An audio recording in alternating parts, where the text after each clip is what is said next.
जय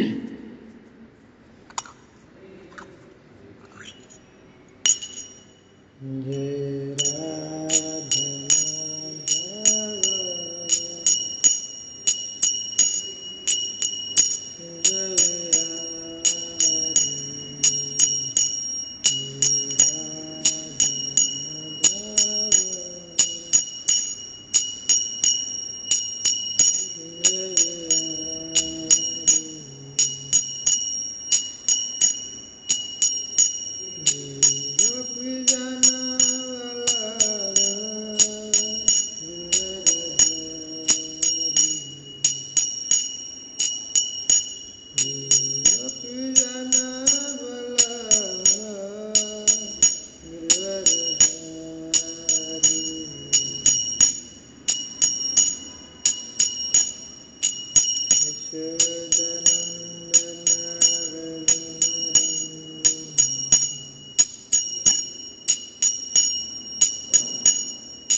यमुना तीरा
Hare Krishna, Hare Krishna, Krishna Krishna, Hare Hare, Hare Rama, Hare Rama, Rama Rama, Hare Krishna, Hare Krishna, Krishna Krishna, Hare Rama, Hare Rama, Rama Rama, Hare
Shri Jagannath Baldev सुभद्रावरानी की जय।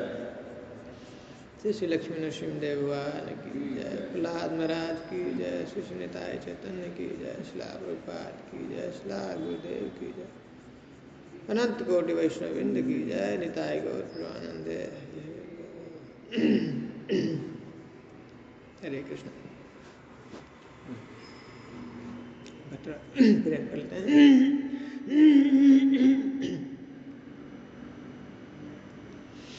ओम अज्ञानतिमिरान्धस्य ज्ञानाञ्जनशलाकया चक्षुरुन्मिलितं येन तस्मै श्रीचैतन्यमनोभीष्टं स्थापितं येन भूतले स्वयं रूपः कदा मह्यं ददाति स्वपदम्। वन्देऽहं श्रीगुरुः श्रीयुतापदकमलं श्रीगुरुन् वैष्णवंश श्रीरूपं साग्रजातं सहगण रघुनाथं वितन्तं सजीवं साद्वैतं सावधूतं परिजनसहितं कृष्णचैतन्यदेवं श्रीराधा कृष्णपादान् सहगण ललिता श्रीविशाखान्वितं हे कृष्ण करुणा सिंधु दीनबंधु जगतपते गोपेश गोपिकाकांत श्रीराधाकांत तप्त कांचन गौरांगी श्रीराधे वृंदावनेश्वरी विश्वभानुष्टे देवी प्रणमामि हरि। वाञ्छाकल्पतरुभ्यश्च कृपा सिन्धुभ्येव च पतितानां पावनेभ्यो वैष्णवेभ्यो नमः। जय श्री कृष्ण चैतन्य प्रभु नित्यानंद श्री अद्वैत गदाधर शिवासादि गौरभक्तवृंद।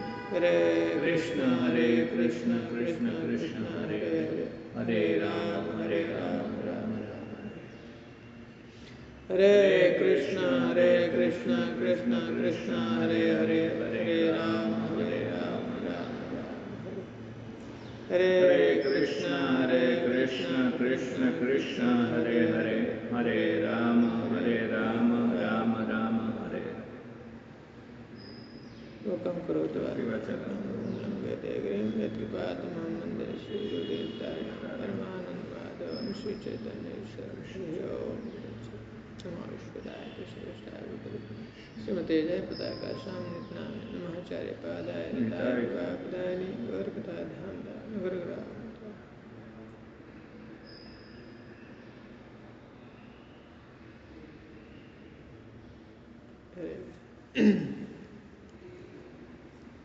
हम लोग कुछ दिन तक हम लोगों ने पढ़ा था, स्टार्ट किया था हम लोगों ने अमुक नेक्टर उपदेशामृत का। आज हम लोग पहला श्लोक के बारे में चर्चा करेंगे। तो यह है वाचो वेगम मनसः क्रोध वेगम जिह्वा वेगम उदर उपस्थ वेगम एतान वेगान यो विसहेत धीरः सर्वाम अपीमां पृथ्वी सस्यात्। तो इसको ये 6 वेग को बताया रूप गोस्वामी कि जिसको कामना है भगवत प्रेम की कामना है, भगवान के जो लीलाओं में भाग लेने की कामना है, इच्छा है, तो सबसे पहले उसको क्या करना चाहिए? ये जो 6 वेग हैं ये बहुत ही तीव्र हैं, उसको करें कि सहन कर लेना चाहिए। विसहेन धीर, लेकिन करें कि जो सह लेता है उसकी उपाधि दिए है। क्या है? वीर नहीं है, क्या है? धीर है। वीर तुम बढ़े चलो, धीर तुम बढ़े चलो, है ना? तो वीर नहीं करें, इसका उपाधि क्या दे रहे हैं? धीर। धीर मतलब वो साधारण नहीं है। ये धीर व्यक्ति, ऐसा धीर व्यक्ति ही है जिसने इस 6 वेगों के ऊपर कंट्रोल कर लिया है। करें कि वही पूरा पृथ्वी पे क्या है? शिष्य बना सकता है। क्योंकि कैसे बना सकता है? क्योंकि पूरा जो समाज है, पूरा जो लोग हैं, ये क्या कर रहे हैं अभी? ये किसके कंट्रोल में है, किसके वश में है? 6 वेगों के वश में है, 6 वेगों के दास हैं वो। समझ में आ रहा है ना? पूरा संसार में जितने लोग हैं अभी क्या है? 6 वेगों के दास हैं ना। एक बार बता था मैं, अलेक्जेंडर द ग्रेट, सिकंदर, वो लड़ाई करते करते जीतते जीतते कहाँ पे पहुँच गया? इंडिया में आ गया। उसने सुना था कि साधु यहाँ के बड़े कमाल के होते हैं हाँ, साधु के महिमा सुना था। सोचा एक साधु को मैं अपने पास लेके जाता। गया एक साधु के पास, ऐसे भजन में लगे थे, ध्यान में। उनको बोला जगह ध्यान, बोला चलो मेरे साथ में जो हाँ मेरे देश में। क्या बोले साधु? नहीं मैं नहीं जा सकता हूँ वहाँ पे, मैं यहाँ पे ठीक हूँ, यहाँ पे बहुत सुंदर है हमारा भजन के लिए, साधन के लिए, वहाँ पे क्या होगा, वहाँ पे कुछ नहीं मिलेगा तो गुस्सा हो गया। ये बोला तुमको पता नहीं मैं कौन बोल रहा हूँ बोले मैं मुझे पता है, तुम मेरे दास के दास हो तो उसको और क्रोध आ गया बोला इसको पता नहीं है। बोला पूछे कैसे मैं तुम्हारे दास हूँ भाई, दास के दास हूँ। तो पता है कि देखिए आपके जो है क्रोध है ना, आप क्रोध के वश में हैं, आपको क्रोध आ गया अभी। लेकिन मेरा क्रोध मेरा दास है मुझे क्रोध आ नहीं सकता है, मैं उसको कंट्रोल में किया मेरे वश में है। तो इसलिए तुम जो है क्रोध के वश में हो और क्रोध मेरे वश में है तो इसलिए क्या हुए तुम? मैं मालिक हूँ, मेरे दास के दास है ना। तो उस तरह, तो इसलिए ये क्या करें कि जब अगर हम वह व्यक्ति जो अपनी इस वेगों के 6 वेगों के ऊपर क्या कर लेता है? कंट्रोल कर लेता है, मतलब उसको वश में कर लिया, तो कह रहे हैं कि अब मतलब सब दुनिया उसके वश में है। समझ में आ रहा है ना? इस 6 वेगों के वश में है, उसका दास, उसका गुलाम है। और इसने क्या किया अपने, अगर जिसने इस 6 वेगों के ऊपर कंट्रोल कर लिया, वश में कर लिया, तो सबके ऊपर हो गया ना वो वश में, पूरी दुनिया उसके वश है ना? पूरी दुनिया मुट्ठी में हो गई नहीं है? तो वो बता रहे हैं रूप गोस्वामी फार्मूला, उस व्यक्ति को कह रहे हैं कि वो धीर है। समझ रहे? तो इस तरह से इस श्लोक में ध्यान से देखेंगे तो कह रहे हैं कि वाचो वेगम मनसः क्रोध वेगम, जिह्वा वेगम उदर उपस्थ वेगम। तो पहला लाइन में क्या करें? वाचो वेगम मनसः क्रोध वेगम। तो 3 ये है, और 3 उदर उपस्थ और जिह्वा। ठीक है, तो इसके ऊपर ये जो नेक्टर ऑफ इंस्ट्रक्शन है, इसके ऊपर ये अपने विष्णु ये जो है ना भक्ति श्याम सरस्वती ठाकुर, उन्होंने भी टीका लिखा है, उसको बोलते हैं अनुवृत्ति। और भक्ति विनोद ठाकुर ने भी इसके ऊपर टीका लिखा है, उसको बोलते हैं पीयूष वर्षिणी। तो उसमें इसको 3 भागों में डिवाइड किया है। वाणी का वेग बता रहे, मन का वेग बता रहे हैं, और जिह्वा का वेग, उदर का वेग और उपस्थ का वेग है। जननेंद्रिय जिह्वा, और ये जो उदर का है पेट का, और जननेंद्रिय का वेग को उसने वो किस में डिवाइड कर दिए हैं? शरीर का। तो उन्होंने 3 भागों में डिवाइड किया, 6 वेगों को 3 भागों में डिवाइड। कैसे? वाणी, मन और शरीर, बॉडी। ठीक है, तो ये श्लोक ये बेसिकली किसका लक्षण बताता है? त्रिदंडी गोस्वामी का। त्रिदंडी मतलब वो 3 दंडे होते हैं ना, उसमें उसका मतलब क्या होता है? तीनों गुणों को कंट्रोल। हाँ, वो 3 गुणों, और बॉडी, माइंड और बॉडी, माइंड और वाणी, जो वर्ड, उस तीनों उसका किसके लिए समर्पण है? भगवान के लिए समर्पण है। उस भगवान के लिए वो यूज होगा, उसका शरीर, मन और उसका वचन, जो वाणी है ना, वो किसके लिए होगा? सब कुछ। तो इसलिए उसको कहते हैं त्रिदंडी गोस्वामी। पहला स्वामी मतलब वो किसी चीज का मालिक है ना। प्रभुपाद जी कल एक वीडियो देख रहा था, बहुत सुंदर आया था, करें कि वह व्यक्ति जिसने अपने इंद्रियों के ऊपर कंट्रोल नहीं कर पाता है, इंद्रियों के वश में है, इंद्रिया डिमांड करती है, वो मांगता है, वो पूरा कर देता है, तो कह रहे कि वो शूद्र है। जैसे कह रहे कि जीवा मांगती है कि बीड़ी दो, बीड़ी ऐसे बोल रहे हैं, और बीड़ी पी लिया तो क्या हो गया, शूद्र हो गया। लेकिन जिसने उसको ऊपर कंट्रोल कर दिया, मना कर दिया, नहीं नहीं चाहिए, नहीं दूंगा, तो कह रहे वो ब्राह्मण हो गया। इंद्रियों पर कंट्रोल कर, है ना। जो इंद्रियों के वश में है वो क्या है, गुलाम है, शूद्र है। शूद्र का काम है, वो सेवक है, दास है ना, नौकरी करता है सबके नीचे, है ना। वैसे ही जो व्यक्ति इसके ऊपर, जिसके जो इंद्रियों के कंट्रोल में है, तो क्या है, शूद्र है। और जिसने इंद्रियों के ऊपर कंट्रोल कर लिया, वो ब्राह्मण है, हैं? तो पहला हम लोगों ने आमुख में देखा था ना, क्या कह रहे हैं उसमें कि एक्चुअल में ये जो सब शास्त्र है, शास्त्र का सार क्या है, भगवान कृष्ण को जानना। वेदैश्च सर्वैर अहमेव वेद, हाँ, मुझे जानना है, भगवान को जानना है। और कह रहे हैं कि भगवान के जो ऐसे लीलाएं हैं, उसमें से सबसे जो बेस्ट लीला है क्या है, हाँ, माधुर्य लीला, और रास लीला। और उसको समझना है तो हमको क्या करना पड़ेगा, महाप्रभु का आश्रय लेना पड़ेगा। क्योंकि वो जो महाप्रभु हैं, ये जो लीला हुई है गोपियों और भगवान के बीच में, और गोपियों में जो सबसे श्रेष्ठ सर्वश्रेष्ठ है कौन है, श्रीमती राधा रानी। और राधा रानी के जो भाव को भगवान लेकर के चैतन्य महाप्रभु के रूप में यहाँ पे अवतरित हुए हैं। तो जब तक हम चैतन्य महाप्रभु का आश्रय नहीं लेते हैं, उनका अनुसरण नहीं करते हैं, तब तक हम इस लीला को नहीं समझ सकते हैं। और करें कि इस लीला को अगर समझना है तो महाप्रभु का आश्रय हम लोग कैसे कर सकते हैं, कैसे अनुसरण कर सकते हैं, गोस्वामी का अनुसरण करके, ठीक है। और गोस्वामी का अनुसरण करने के लिए हमको क्या बनना पड़ेगा, पहले गोस्वामी बनना है। तो स्वामी मतलब जो मालिक है ना, और गोस्वामी मतलब जो इंद्रियों का मालिक है, जिसने अपनी इंद्रियों के ऊपर कंट्रोल कर लिया, ठीक ना। और कह रहे कि गोस्वामी पहला स्टेज है, फर्स्ट स्टेज है, बेसिक है ना।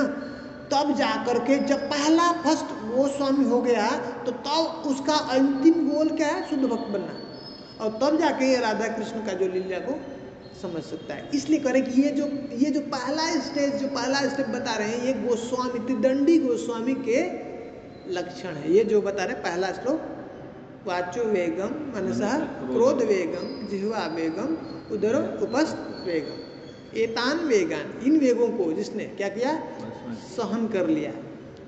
ये बहुत महत्वपूर्ण बात है। उसको करें धीर।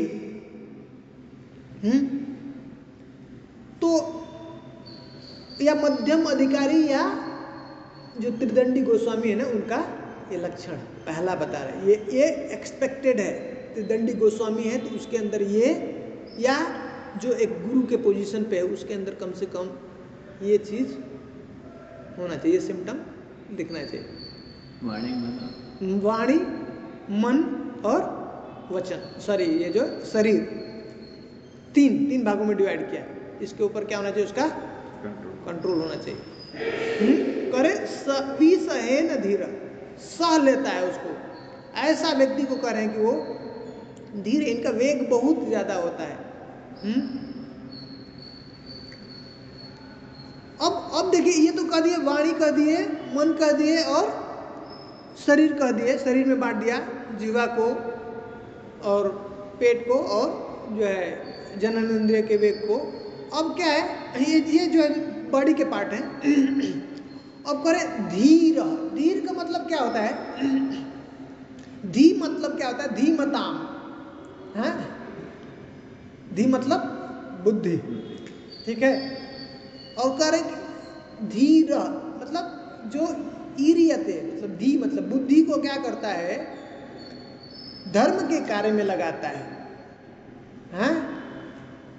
उसको क्या कहते हैं, धीर व्यक्ति कहते हैं, धीर पुरुष कहते हैं, जो अपनी बुद्धि को। तो इस तरह से अब देखिए, अब कुछ छूटा ही नहीं, मन, वचन, कर्म और बुद्धि क्या करें, इस सब को अपने वश में कर लिया। मतलब वश में करना क्यों जरूरी है, कंट्रोल करना क्यों जरूरी है, इनको क्या फायदा है, लाभ क्या है, ताकि वो अपनी इंद्रियों को कंट्रोल करने, इंद्रियों को सेंस ग्रेटिफिकेशन में नहीं लगे। बहुत सुंदर बात है ये। अच्छा, ये गोल नहीं है, ये लक्ष्य नहीं है हमारा, ये मन को कंट्रोल करना, वाणी के ऊपर कंट्रोल करना, यही लक्ष्य नहीं है, हमारी है ना। जो ये ऐसा सब किसी ने कर लिया है तो ये सर्व सिद्धि नहीं है, ठीक है, ये बहुत बड़ी बात नहीं है। हमारी इंद्रियों को और उनको भगवान की सेवा में लगे। हाँ, गोल ये है कि भगवान की सेवा में वो लगना चाहिए, ठीक है।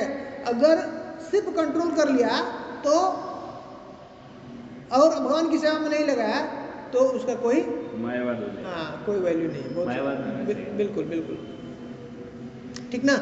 तो अब इसका लाभ क्या है इनको कंट्रोल करने का, कि अब आपकी ये कंट्रोल में जब हो जाती है, वश में हो जाती है, तो आपको परेशान नहीं करती है। मन को आप आराम से, अब ये क्या, अभी जैसे ही आप बैठे ध्यान के लिए, भगवान का चिंतन के लिए, नाम लेने के लिए, श्रवण के लिए, और मन जो है कहीं और उठा के आपको लेके चला गया, तो क्या है, वो टिकने नहीं देगा, आपको सेवा करने नहीं देगा ठीक से।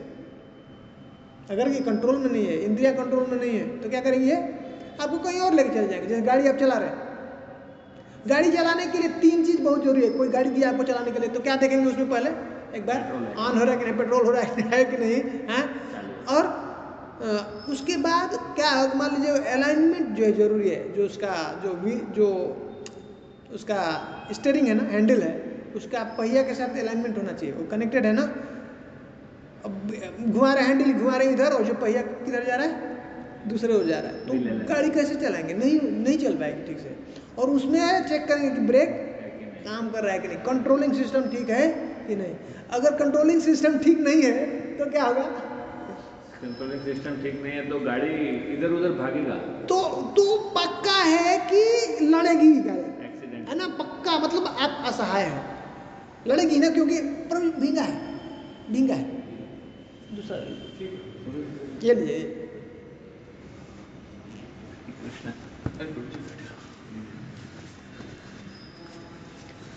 तो निश्चित है कि एक्सीडेंट होगा। तो ये एक्सीडेंट से बचाने के लिए क्या करें, पहले गाड़ी जो चला, अभी हम लोग चले नहीं, गाड़ी चेक करना है। हाँ, पहले अभी स्टार्ट चेक कर ले, गाड़ी भाई ठीक ठाक हो गया, आप चलाने की जर्नी चल रही, चेक करने वाले हैं, तो ये ठीक है कि नहीं, है ना। तो अब ये सब ठीक हो गया, तो मतलब ठीक से अब चलाने पहले हमने सीख लिया, तो तब अब वो मार्गदर्शन करेंगे। ये जो जर्नी है ना, ये जो प्रेम तक की जर्नी है, उसमें बताएंगे, अच्छा देखो इधर आएगा, अप डाउन आएगा, इधर गड्ढा है, इधर खाई है, उधर कैसे संभलना है, कहाँ पे, तो जर्नी मार्गदर्शन। और उसमें क्या, तो गाड़ी सही होगी, चलने लगा, तो अगर आगे आपको ना दिख नहीं रहा है, कोई बड़ी गाड़ी आ गई सामने, या कुछ कोहरा आ गया, जो कुछ दिख नहीं रहा है, तो आपकी गाड़ी सही से फिर नहीं चला सकते हैं, आप फ्री नहीं चला सकते, फ्लो में नहीं चला सकते हैं ना। वो आपको बहुत संभाल करके, सतर्क होकर, ध्यान से, उसमें बहुत जोर पड़ेगा आपको, समझ रहे हैं। तो कह रहे आनंद से गाड़ी चलानी है आपको बिना डर के, तो कह रहे कि ये सब सिस्टम ठीक है, तो आप तुरंत जहाँ पे खाई है क्या करें, ब्रेक लगा देंगे, या फिर जहाँ देखे खाली है तो थोड़ा एक्सीलेटर दबा दें ना। तो बहुत आनंद से और बहुत जल्दी आप समय पे, मतलब अपना डेस्टिनेशन। तो ये पहला स्टेप, ये जर्नी शुरू करते हो तो ये चेक करो, ये सेट कर लो, ठीक कर लो अपना अंजर पंजर सब स्क्रू, स्पिरिचुअल जर्नी। हाँ, स्पिरिचुअल जर्नी शुरू कर। ये जो क्या है ना, अभी कुछ ही समय बाद में जैसे ही हम लोग सेल्फ रियलाइज होंगे, तो क्या होगा, हमें जान जाएंगे कि ये सब पूरा अंजर पंजर है। ये हमारा बॉडी जो है क्या है, पूरी तरह से इंस्ट्रूमेंट है, पूरी तरह से पूरा इंस्ट्रूमेंट है। तो हमको स्पिरिचुअल जर्नी शुरू करने से पहले इंद्रियों को वश में, बिल्कुल, तो वो होता नहीं, वो स्पिरिचुअल जर्नी शुरू ही नहीं हुई ना प्रभु जी, ये बात समझ लीजिए, ये बहुत महत्वपूर्ण है। पहले मुझे समझ में नहीं आता था और शॉकिंग लगता था। मैं सुना कि प्रभुपाद जी पर बता रहे हैं कि जब तक व्यक्ति का मन उसका कंट्रोल में नहीं हुआ, उसने स्पिरिचुअल जर्नी शुरू नहीं हुई उसकी। क्योंकि देखिए कंट्रोल नहीं है ना, तो 1 सेकंड के लिए भी आपका कनेक्शन वो नहीं होता है ना कृष्ण के साथ में। मन ही नहीं है, 1 मिनट टिकने नहीं देता है, तो कहाँ से कनेक्शन, कहाँ से शुरू हुआ जर्नी, टाइम पास हो रहा है ना, समझ रहे हैं, गाड़ी स्टार्ट नहीं हुआ, समझ रहे हैं, गाड़ी स्टार्ट नहीं हुई ना आपकी, अभी तो चेकिंग कहाँ सेट कर रहे हैं भाई, कंट्रोलिंग। तुम मशीन जा करके उस मैकेनिक के पास, भाई इसका सिस्टम को ठीक कर दो, ब्रेक को ठीक कर। तो अभी इतना बिगाड़ दिया हमारा गाड़ी को, काफ़ी समय से बिगाड़ा है ना। वेग इतने तेज है, आप बाहर जाके तो बड़बड़ बड़बड़ बोलेगा, कोई जरूरत नहीं है, साधारण है, बिना मतलब का, कोई मतलब नहीं है उसका।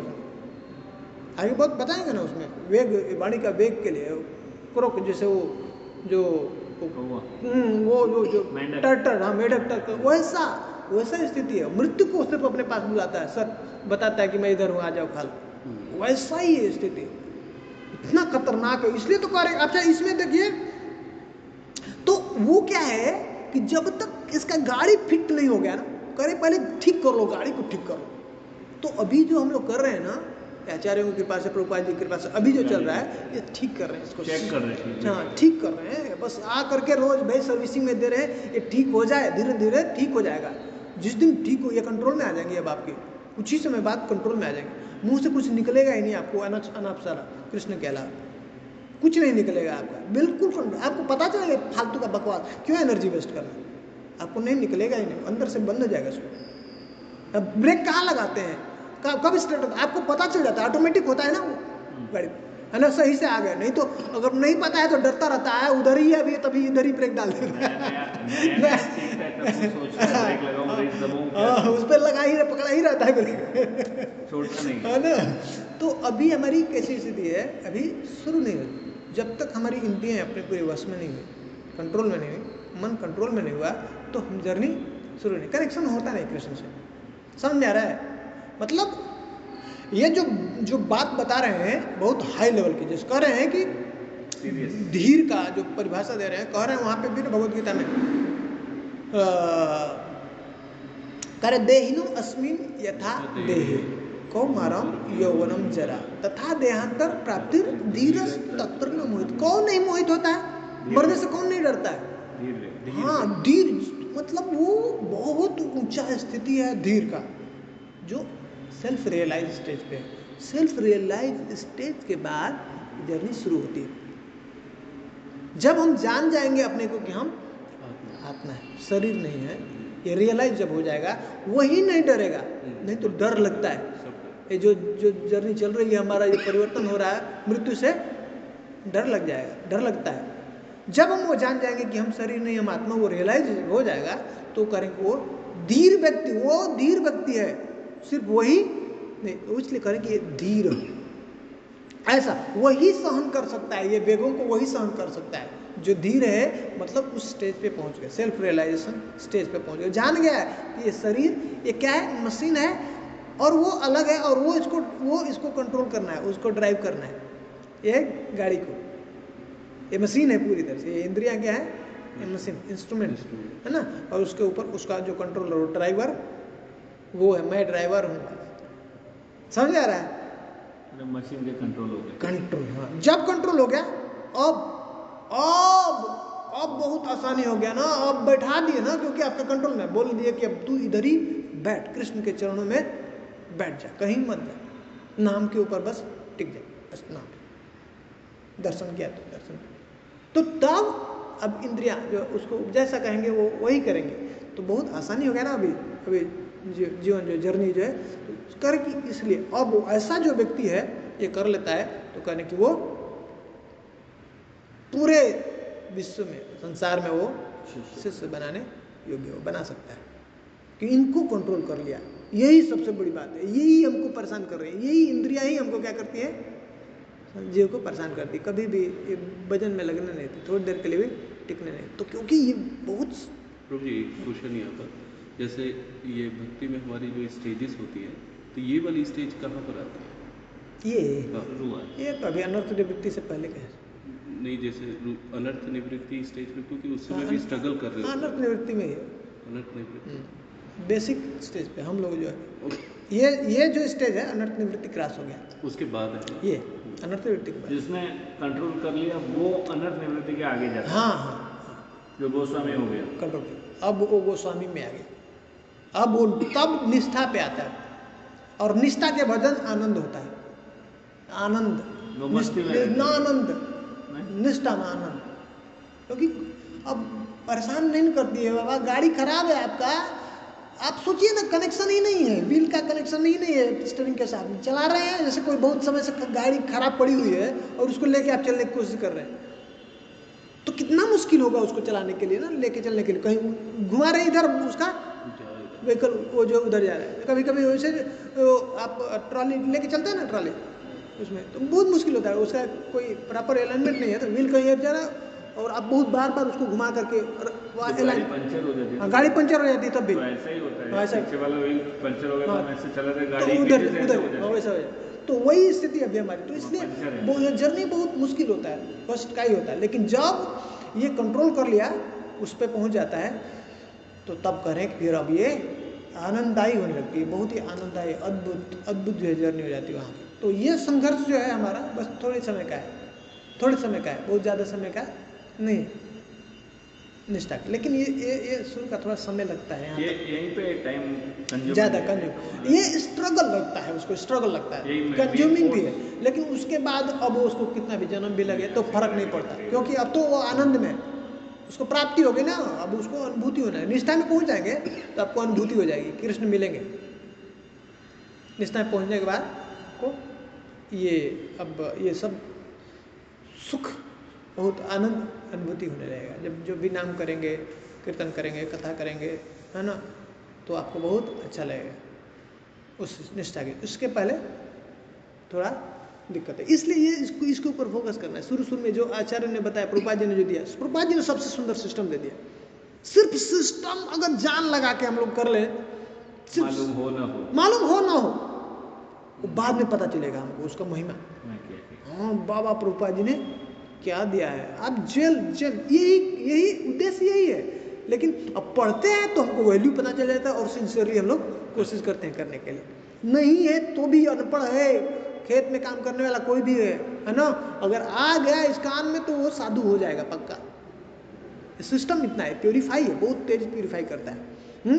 बाद में वो गड़बड़ क्या कर देते हैं हम लोग ना, बीच में वो गंदगी है ना, वो लेकर के आ जाते हैं, इधर भी आकर के वही संसार का गंदगी ना इधर स्टार्ट कर देते, वो थोड़ा सा दिक्कत करता है। तो सिस्टम में मिस्टेक नहीं है। हाँ, सिस्टम में मिस्टेक ही नहीं है, मैं तो कर रहा हूँ, जो ग्रुप गोस्वामी कर रहे हैं, भक्ति स्वामी सिंधु कर रही है, यही तो सबसे मुझे बड़ा होप लगा कि कोई भी व्यक्ति हो, गिरा से गिरा हो, इसमें भी तू कह रहे हैं सिर्फ सिस्टम ये इतना प्यूरिफाई है, इतनी पावरफुल है सिस्टम कि सिर्फ कनेक्टेड रहे। मान लीजिए गलत भी बुद्धि से, मान लीजिए मान सम्मान के लिए भी आ गया है, और भी कुछ चीज के लिए कामना के लिए भी आ गया, आज साफ हो जाएगा। ये लगे रहो, आते रहो, साफ हो जाएगा। और इतना अच्छा बात बता रहे हैं, आप देखिए नाम के अंदर ऐसी शक्ति है कि जो पहले जो लोग दारू पीते थे, नशा करते थे या और भी गंदे कार्य करते थे, उसमें आनंद आता था, उनको आनंद आता था कि नहीं, आता है, उनको आता है, लेकिन जो नाम करने लगा तो अब क्या होगा, मान लीजिए प्रवृत्ति है उसका पीछे का, तो गलती से वो कार्य कर लिया, लेकिन अब उसके टेस्ट नहीं आएगा, वो जो प्रवृत्ति है उसको करा दिया उसको पीछे का ऐसा, लेकिन उसमें अब वो जो पहले जो उसको उसमें आनंद आता था, टेस्ट आता था, अब वो उसमें टेस्ट को खत्म कर दिया भगवान ने, टेस्ट को हटा दिया नाम। समझ में आ रहा है? और टेस्ट नहीं है तो आप ज्यादा दिन वो कंटिन्यू नहीं कर सकते। टेस्ट है तो ही वहां पे मन रहेगा, नहीं तो नहीं रहेगा। जहां उसको रुचि है वहीं पे टिकेगा, नहीं रुचि है तो वहां पे रहेगा नहीं। तो अभी देखिए हम लोगों को चाय में जो भी नशा है या और जो लोग जो खाते थे पहले, और जब भक्ति में आ गए, नाम करना शुरू किया, तो अब क्या होता है, धीरे धीरे अब खत्म हो जाएगा, अब इच्छा भी नहीं रहता कि नहीं, है ना। समझ में आ रहा है? मान लीजिए गलती वश या पहले का प्रवृत्ति है, एक दो बार गिर भी जाता है तो भी अब क्या उसमें अब टेस्ट नहीं रहता है।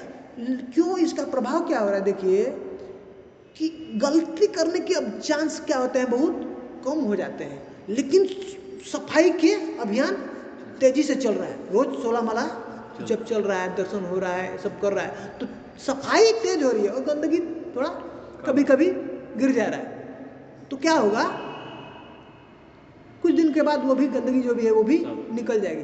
तो मुख्य बात क्या है, सफाई चलते रहने देना चाहिए, वो इम्पोर्टेंट। हाँ, वो छोड़ना नहीं, वो बंद नहीं करना। कुछ भी गिर भी गया, एक बार फॉल डाउन हो गया, गिर गया, कुछ भी कोई बात नहीं, आ गया, कामना भी आ गया, उल्टी भी चीज आ गई, कोई बात नहीं, ये नहीं छोड़ना है ना।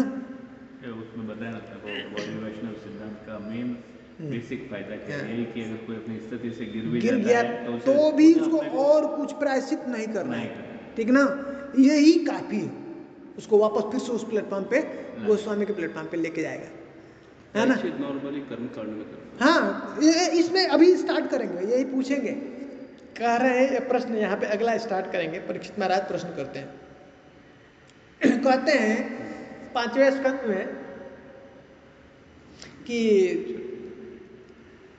जब सुखदेव गोस्वामी सुनाए उनको कि नरक का ये जो है वर्णन कर रहे थे कि लोग ऐसे उनको यातनाएं देते हैं, हाँ, जो लोग नरक में जाते हैं, ऐसे गलत कार्य करते हैं, तो उनको अंदर बहुत दर्द हुआ, पीड़ा हुआ, करुणा हुआ, और वो पूछने लगे, प्रश्न किए, तो इसका कोई उपाय है क्या बचाने के लिए, कैसे, मतलब नरक से जाने से ये जो पीड़ा है उससे कैसे बच सकता है। तो बताते हैं कि प्रायश्चित करना चाहिए व्यक्ति को, और कैसे प्रायश्चित करें कि ये शरीर मिला है, शरीर के मरने से पहले, मृत्यु से पहले व्यक्ति को क्या कर लेना चाहिए, प्रायश्चित कर लेना चाहिए। और प्रायश्चित नहीं करेगा तो करें कि उसको बहुत ज्यादा कष्ट होगा, बहुत बहुत ज्यादा, कोई गुना करके उसको दुख भोगना पड़ेगा। करें कि इसलिए व्यक्ति को मृत्यु से पहले और जब तक शरीर में शक्ति है, जब तक बुढ़ापा नहीं पकड़ा, या जब तक कोई भयंकर बीमारी उसको नहीं पकड़ ली, क्योंकि वो पकड़ ली तो फिर भजन क्या करेगा, फिर पिया क्या प्रायश्चित करेगा, समझ आ रहा है। तो करे कि मृत्यु से पहले, पहला बता दिए, ये जन्म में जो कुछ भी हो गया है उसको प्रायश्चित करने के लिए मृत्यु से पहले कर लो, नहीं तो मृत्यु हो गया तो तुमको कई गुना उसको भारपाई करना पड़ेगा, बहुत ज्यादा उसका दंड भुगतना पड़ेगा, है ना। एक जन्म ही नहीं, वो कंटिन्यू हो सकता है। और करे कि जब तक शरीर में शक्ति है तभी तक वो करो, क्योंकि पता नहीं कब ये जो है बीमारी और बुढ़ापा पकड़ लेगा, हमारे शरीर काम करना बंद कर देगा, फिर नहीं हो पाएगा।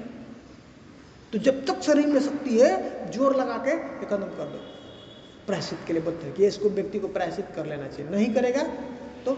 लेकिन आगे प्रश्न करते हैं परीक्षित महाराज कि अच्छा ये बताइए, मान लीजिए प्रायश्चित कर लिया तो फिर क्या क्या गारंटी है कि अगले जन्म में उसको मिलेगा, प्रायश्चित कर लिया तो फिर से वो दोबारा वो नहीं करेगा, समझ रहे हैं। हाँ, हाथी स्नान है ना, वो जिस जन्म में भी कर रहे हैं ना, कि देखते हैं कि व्यक्ति प्रायश्चित कर लेता है, मान लीजिए बोला है ना कि जैसे किसी ने आप किसी को मार दिया तो उसके लिए क्या मनुस्मृति स्मृति में बता रहे हैं ना, मनुस्मृति में, कि उसको फांसी का सजा दे देना चाहिए, और वो कृपा करता है, राजा अगर फांसी का सजा दे दिया तो उसके ऊपर बड़ा कृपा किया, क्योंकि उसको क्या होगा, बहुत ज्यादा भरपाई करना पड़ेगा। करें कि उस तरह से जैसे किसी व्यक्ति को बीमारी हो, कोई बीमारी हो, तो करें कि बीमारी का इलाज करने के लिए डॉक्टर के पास में, उसके पास जाना चाहिए, एक्सपर्ट डॉक्टर है उसके पास जाना चाहिए, क्योंकि वो बताएगा कि ये इसकी बीमारी कैसी है, थोड़ी सी है, बुखार है नॉर्मल, तो वो उसका छोटा सा टेबलेट दे देगा, छोटा डोज दे देगा, बोलेगा खाओ ठीक हो जाएगा। लेकिन बड़ी बीमारी है, कोई कैंसर है, हाँ 4th स्टेज पे पहुंचा है, तो फिर क्या होगा, उसके लिए हाई डोज, हाँ वो देगा, आपको बताएगा ये भाई बराबर ऐसा हाई टेम्परेचर का डोज तुमको चाहिए, उसको बीमारी को ठीक करना है ना।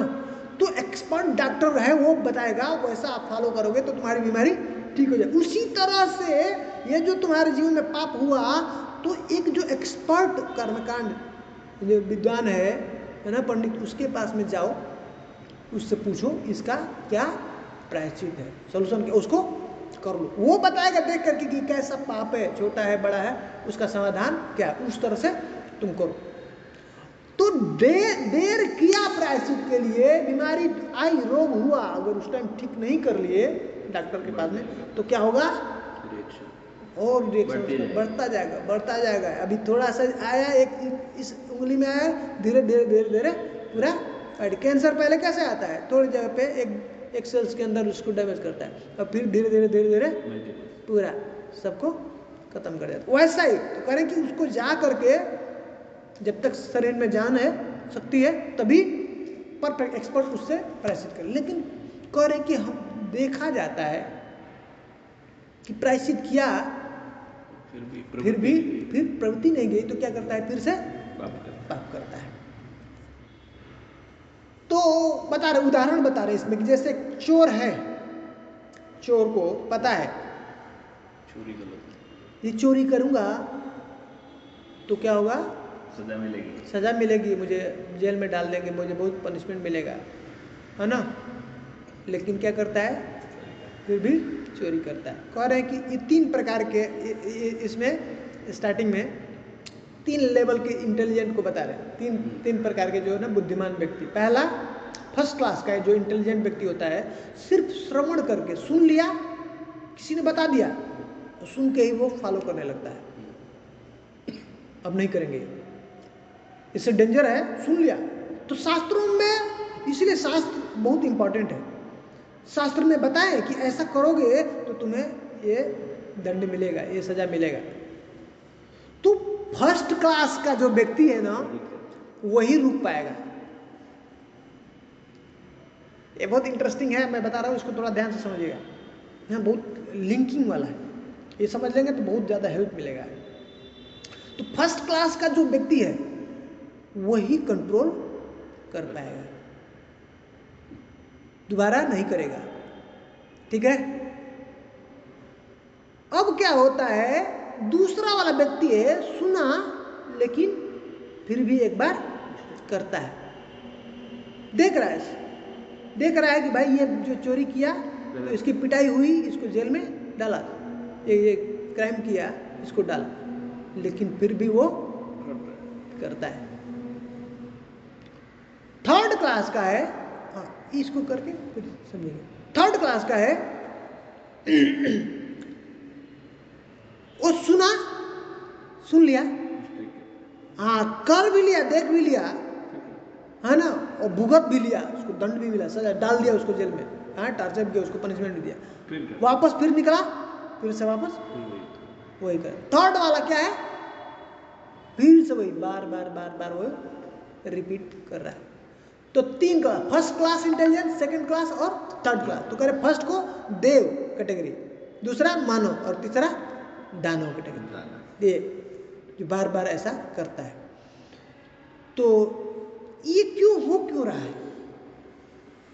पहला व्यक्ति जो कंट्रोल कर ले रहा है, जो नहीं करता है सुन करके, क्या उसके अंदर खास बात है? यही प्रश्न है उनका कि ऐसे प्रायश्चित का क्या लाभ है ना। प्रभुपाद कहते हैं कि किसी को वैसा वृत्ति है जो जाकर के करता है और उसको बीमारी होती है, डॉक्टर के पास में जाता है और फिर से आकर के वही कार्य करता है, फिर से उसको प्रॉब्लम हो, क्या फायदा उसका? डायबिटीज का बीमारी है, आया खाया, दवा खाया, ठीक हुआ, फिर से वापस वही मिठा खाया, क्या है? कभी ये खत्म नहीं होगा ना, सोचिए चक्कर। तो ये प्रश्न है उनका, ऐसे प्रायश्चित का क्या लाभ? तो इसके पीछे बहुत गूढ़ बात है, इसीलिए कह रहे हैं कि अब ये क्यों रहा है, इसको सोचिए कि क्यों वो कर जाता है, बार बार क्यों कर रहा है? कंट्रोल नहीं। हाँ, कंट्रोल नहीं मतलब क्या? कंट्रोलिंग सिस्टम में प्रॉब्लम है। गाड़ी आपको मिला, मतलब गाड़ी के अंदर ब्रेक ही नहीं है, तो देख रहा है कि वो एक्सीडेंट किया, लड़ा है, लेकिन देखने के बावजूद भी क्या करेगा? ये चलाएगा, ये चलाए। गाड़ी ही इसकी कैसी है? ब्रेक ही नहीं है ना, तो क्या है? ब्रेक इन गाड़ी लड़ाएगा कि नहीं? पक्का। ये क्या है? कंट्रोल का प्रॉब्लम है, कंट्रोल सिस्टम ही उसके अंदर नहीं है तो वो पक्का लड़ेगा, ठोकेगा ही, देख रहा है कर, क्योंकि असहाय है, विवश है, गाड़ी खराब है, गाड़ी कंट्रोल। ये महत्वपूर्ण बात है, इसलिए कह रहे हैं कि उसका क्या फायदा, जिसकी इंद्रियां वश में ही नहीं, कंट्रोल में ही नहीं है, तो ये प्रायश्चित का क्या लाभ। फिर से वो फिर से ठोकेगा, फिर से करेगा, ये फिर से वो गलती करेगा ही करेगा। बात समझ में आ रहा है? इसलिए करेंगे। सबसे पहला वही व्यक्ति कर सकता है कंट्रोल जो सत्वगुण में पहुंच गया। तरीका है इंद्रिय कंट्रोल। हाँ, सत्वगुण में आना है। सत्वगुण, रजोगुण और तमोगुण, ये तीन जो स्टेज बताया ना, ऐसा है। जब तक व्यक्ति सत्वगुण में जाएगा नहीं, उसके ये सब इंद्रिया कंट्रोल में होगी नहीं, बस में नहीं होगा, तब तक ये कार्य वो करता। तो सत्वगुण में व्यक्ति जब तक आएगा तो सुनते ही बस immediate follow, next stage action में आ जाएगा उसका। सत्वगुण में नहीं है तो फिर से वो उसको उससे प्रश्न कुछ कर रहे थे। कुछ हम एक एग्जांपल दें, कुछ लड्डू रख दें बच्चों के सामने या किसी बड़ी के सामने, तो हम देखते हैं कुछ बच्चे तुरंत भागते हैं, कुछ रुक जाते हैं। तो जो उन्हें स्वभाव मिला है, इससे हम जज कर सकते हैं कि ये हाँ, में है, बिल्कुल ये बिल्कुल बिल्कुल गाड़ी कंट्रोल बिल्कुल बिल्कुल बिल्कुल। पर अब मेरा क्वेश्चन ये है कि एक से दूसरे गुण में, एक से दूसरे स्वभाव में जाना पॉसिबल है? हाँ, संभव है। फॉर एग्जाम्पल अगर ऐसा है तो फिर ये जो भोग योनि में जीव रहते हैं, ये क्यों नहीं ऊपर उठ पाते?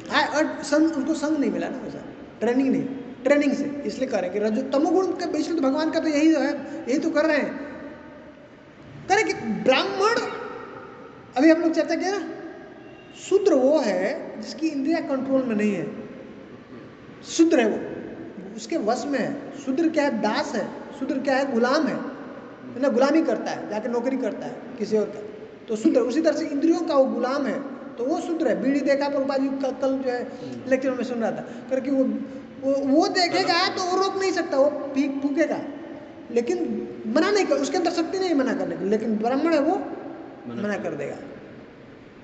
तो वो क्या है, इसलिए भगवान कह रहे हैं कि तमोगुण से व्यक्ति को उठ करके रजोगुण में, और रजोगुण से व्यक्ति को उठ के कहाँ पे जाना चाहिए? सत्वगुण। ये ट्रेनिंग के द्वारा। तो ये जो प्रभुपाद जी कह रहे हैं कि ये ट्रेनिंग सेंटर है, इसमें मैं तमोगुण से व्यक्ति को उठा करके सत्वगुण में ब्राह्मण बनाने का ये सेंटर है। समझ में आ रहा है? यस पर प्रभु जी, ये मैंने कई बार देखा भी है कि ये प्रवृत्ति, इवन अनुभव किया है कि प्रवृत्ति चेंज होने में बहुत एफर्ट होता है। बिल्कुल बिल्कुल एफर्ट, और बहुत समय लगेगा, ये तो बात सत्य है, इसमें कोई डाउट नहीं, ये तो सत्य है। लेकिन जितना स्ट्रांग एसोसिएशन लेंगे, जितना इंटेंस, हाँ, जितना शुद्ध होगा, तो ये पावरफुल, ये जो काम अच्छा करेगा। या उसका अगर वो तमोगुण में भी है किसी भी गुण में, और अगर उसका नाम जब बहुत अच्छा है तो वो जल्दी वही जितना संग जितना ज़्यादा करेंगे ना अच्छा से, प्यूरिफिकेशन उतना तेज होगा, तो उतनी तेजी से बढ़ेंगे, नहीं तो समय ज़्यादा लग सकता है। एक और है कि जैसे हम क्या होता है, चैंटिंग करने बैठते हैं तो हमारा माइंड बहुत इधर उधर डिस्ट्रैक्ट होता रहता है, क्योंकि एक क्षण के लिए भी एक जगह रहता है। लेकिन अगर हम भगवान की सेवा में लगते हैं तो वो कॉन्सेंट्रेट कर पाते हैं, वो अच्छा है। इसीलिए तो प्रभुपाद जी ने ये सिस्टम, ये कहीं पे भी सिस्टम नहीं मिलेगा आपको। वो कह देते हैं कि नाम करो, बड़े बड़े लोग हैं ऐसे, आप सुन लेंगे, लेकिन सुन के फॉलो कौन करेगा? जो सतोगुण में है वही कर पाएगा बाबा, आप समझिए। और प्रभुपाद जी ने क्या किया? जो तमोगुण में है उसको भी सत्वगुण में उठाने, कैसे? सेवा में लगा के, इंद्रियों को लगा दिया उन्होंने ना, सेवा में डायरेक्ट इंगेज कर दिया। इसका कंक्लूजन क्या है? कंक्लूजन यही बताएंगे। समाधान, एक्चुअल समाधान क्या है? ये प्रायश्चित नहीं है ना, तप दान व्रत आदि ये सब नहीं है, वैसे नहीं काम करेंगे। जैसे बताया ना कि सतोगुण में जब तक व्यक्ति नहीं है, सुन करके फॉलो नहीं करेगा। आपने बता दिया, सुन लिया, बहुत सारा बड़ा बड़ा पावरफुल लेक्चर, लेकिन कोई काम नहीं करने वाला। प्रभुपाद जी का सिस्टम फॉलो कीजिए, इंद्रियों को लगा दीजिए सेवा में। ये प्यूरिफाई कर रहा है, वो हर लेवल से प्यूरिफाई कर रहा है माइंड। उससे क्या हुआ? आपका मन पवित्र हो रहा है, इंटेलिजेंट हो रहा है पवित्र। लेकिन इंद्रियां तो वैसे ही है ना, अनकही है, बेकही, तो उसको लगाया नहीं, प्यूरिफिकेशन उसका हो नहीं रहा। सेवा में उसको लगा दिया तो प्यूरिफिकेशन अपने आप हो जाएगा उसका। तो प्रभुपाद जी ने ये सिस्टम दिया है कि इस टेम्पल बताया, यहाँ पे आकर के हम सेवा में लग जाए, अपने आप ही प्यूरिफिकेशन होगा, तो उठ जाएगा वो तमोगुण से भी उठ करके सतो। लिंक समझ में आया हैं? वही व्यक्ति फॉलो कर सकता है जो सत्वगुण में पहुंच चुका है, मतलब जिसकी इंद्रियां सब कुछ कंट्रोल उसके कहने में आ गई, हाँ वश में है, तब वो करेगा, नहीं है तो उससे नहीं हो। कितना भी आप उसको इंस्ट्रक्शन दे दिए, बढ़िया से बढ़िया उसको बात बता दिए। तो इसलिए प्रभुपाद जी ने ये दिमाग बहुत अच्छा लगाया, इनको लगा दो उसमें, कहने से सुनने से वो होने वाला। जानते हैं ना हमारी स्थिति क्या है। तो बेसिक यही है कि व्यक्ति को सत्वगुण में रहना चाहिए, और सत्वगुण में रहने के लिए उसको अपनी इंद्रियों को सेवा में लगाना, सेवा में लगा, सबसे अच्छा तरीका सेवा में लगा के रखो।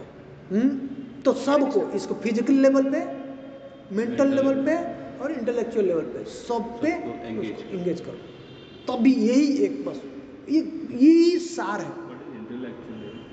मतलब ये कह रहे हैं ना, मई अर्पित मनोबुद्धिर माम इवैशेषी असंशय, ये मन को भी बुद्धि को भी किसको अर्पित करो, मुझे। कैसे अर्पित करेंगे? उल्टा सीधा में नहीं, संसार में नहीं लगा करके भगवान। अभी बुद्धि हम लोग लगाते हैं ना, पैसा कैसे कमाना है, अभी उसको बुद्धि को करें। सबसे बेस्ट तरीका गुरु महाराज अभी बता रहे थे, सबसे अच्छा तरीका है मन को बुद्धि को कंट्रोल करने के लिए कि प्लानिंग करना कृष्ण के लिए कि गुरु महाराज की कैसे मैं और अच्छे से सेवा कर सकता हूँ। हाँ, प्रभुपाद का जो मिशन है, चैतन्य महाप्रभु का मिशन है, इसमें कैसे मैं और योगदान दे सकता हूँ, उसके लिए प्लानिंग करो। संतुष्ट नहीं हो जाओ जहाँ पे आपको एक सेवा मिल के हाँ भाई बस कर दिया, नहीं, और प्लानिंग। गुरु महाराज का क्या, हाँ हो गया, वो पहले हमने बताया कि इंद्रिय को वश करना बहुत बड़ी चीज नहीं है, और मैं तो कर रहा हूँ भक्त के लिए, इतना ज्यादा बड़ा चिंता की बात भी नहीं, क्योंकि प्रभुपाद जी ने सिस्टम दे दिया ना। जिसके पास सिस्टम नहीं उसको प्रॉब्लम है, जो इस कान से कनेक्टेड नहीं है, जो सिस्टम से कनेक्टेड नहीं है, जो सेवा से कनेक्टेड नहीं है, उसके लिए प्रॉब्लम है, वो नहीं कर सकता। उसके हरे कृष्ण।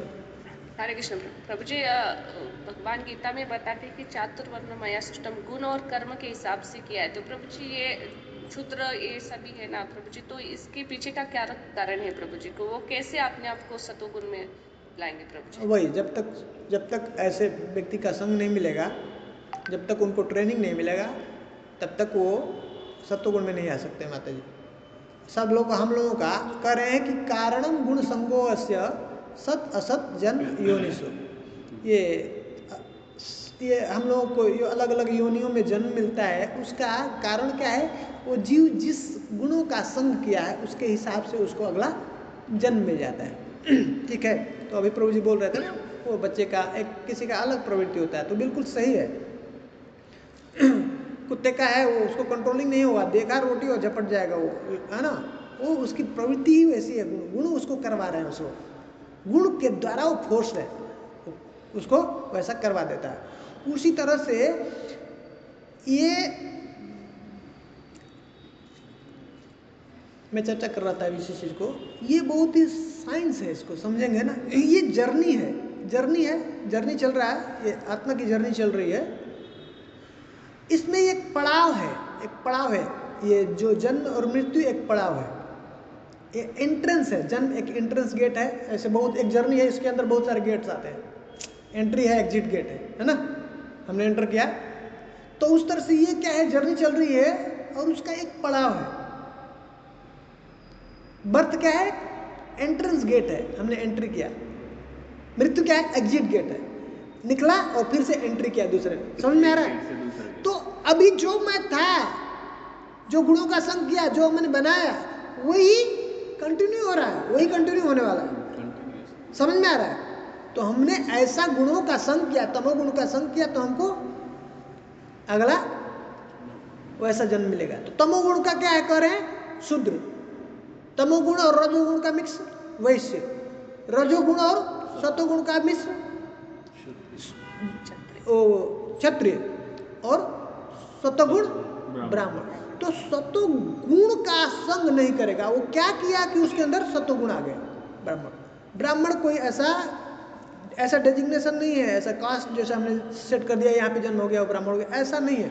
एक ही व्यक्ति, एक ही फैमिली के अंदर हम लोगों के यहाँ ये मान्यता बहुत गड़बड़ हो गया, उसको निकालने के लिए बहुत मुश्किल होता है। कास्ट सिस्टम ना इतना गंदा हो गया कि हम लोगों को उससे बाहर निकलने के लिए बहुत मुश्किल होता है। वो गलत है। एक ही घर में एक ही पिता के बच्चे शूद्र हो सकते हैं, वैश्य हो सकते हैं, क्षत्रिय हो सकता है और ब्राह्मण हो सकता है। समझ रहे हैं? तो क्वालिटी वाइज उसके गुण है क्या वैसा, समझ में आ रहा है? शूद्र के घर में वो बच्चा पैदा हुआ और उसकी क्वालिटी ब्राह्मण की हो सकती है, तो वो ब्राह्मण है।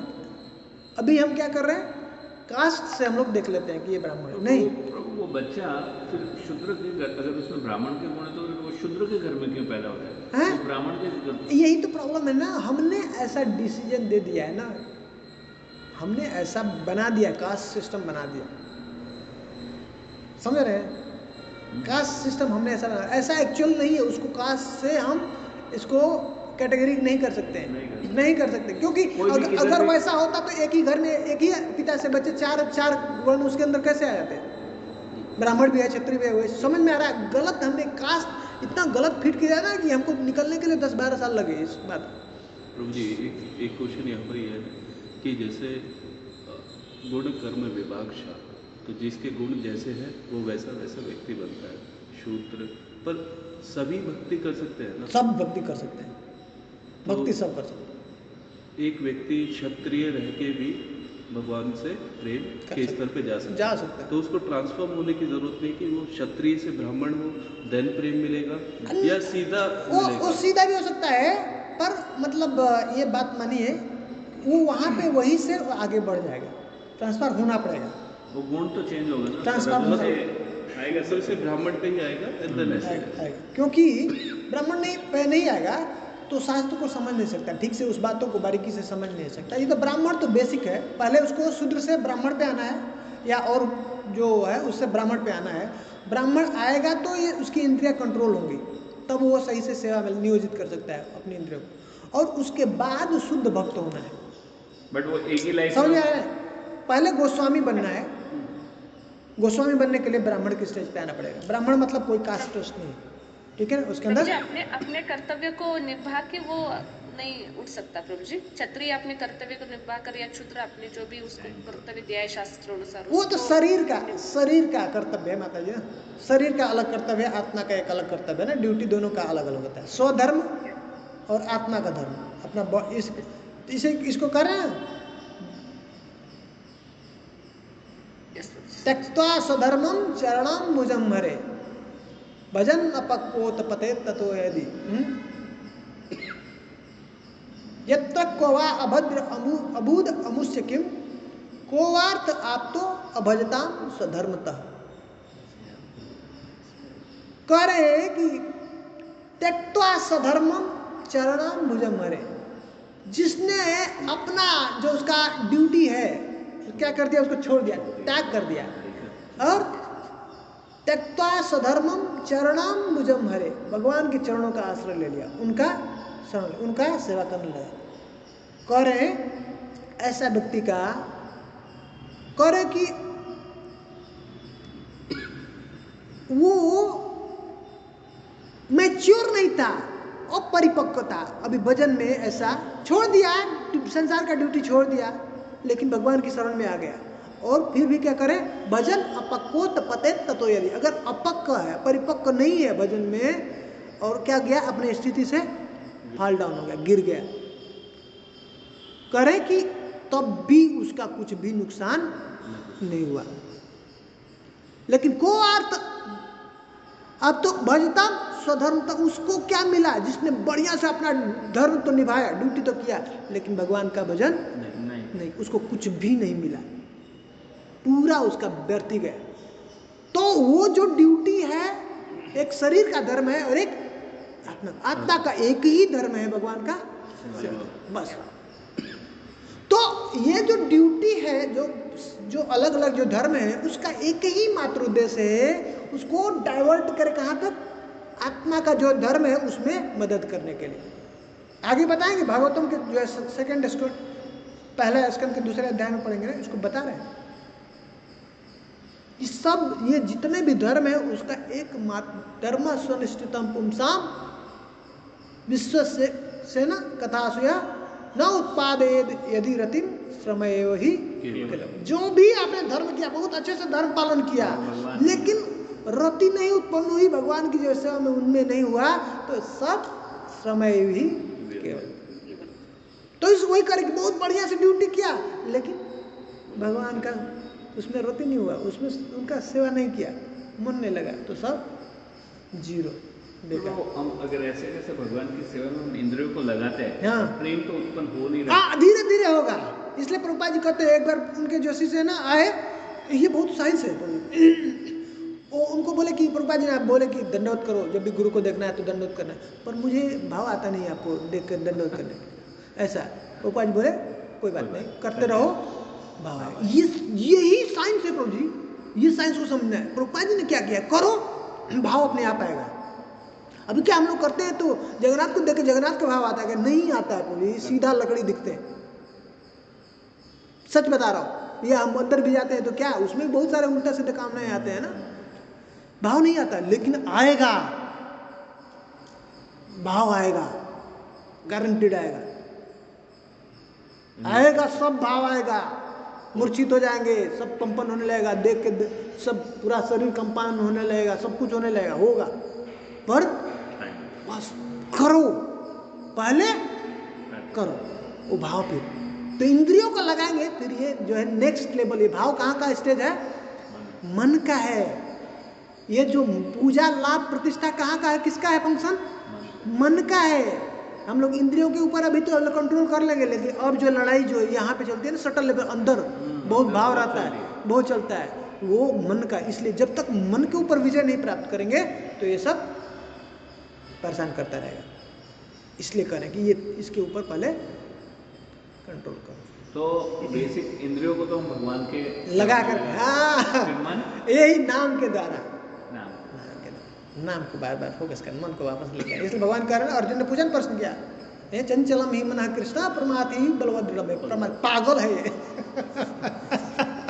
बलवत दृढ़ बहुत पावरफुल है और हठी है।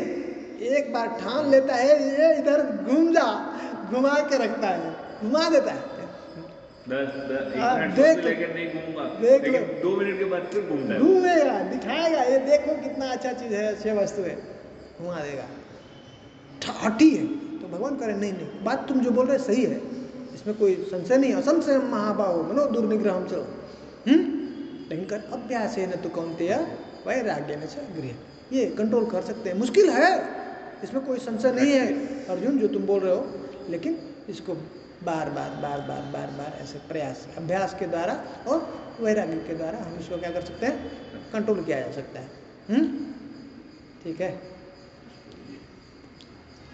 आज हम लोग बंद करेंगे। किसी का कुछ प्रश्न है तो आगे कंटिन्यू करेंगे, अब टाइम नहीं, फिर दूसरा एक स्टार्ट होगा ना, वो उसका वो मोड, तो फिर टाइम जाएगा, फिर नेक्स्ट हम लोग 1 मिनट। ये इंटरेस्टिंग है, ये भी लिंक है दोनों, ये भी समझने वाली बात है।